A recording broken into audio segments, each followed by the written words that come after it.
how to use Snapchat stories. Hello guys, in today's video I'm going to show you how to use Snapchat stories easy and fast. So all what you have to do is simple. Go to Snapchat. Now this is the home page.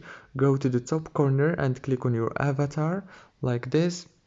Now on this page you will find add to my story. Here you can add the story, and now as you can see, let's take a photo like this. Now let's say this is your story. If you want to add text, just click here. I'm gonna show you. Click here, for example, subscribe. Now I just added a text to my story, and if you want to draw, click here, and right here you can draw anything you want and click save. Now if you want, for example, to add a sticker or something, click here. As you can see, now here you can add stickers and anything you want.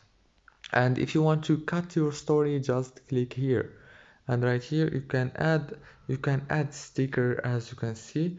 And if you want to add the music, click here, and right here you can choose the music you want and click on it and it will be added.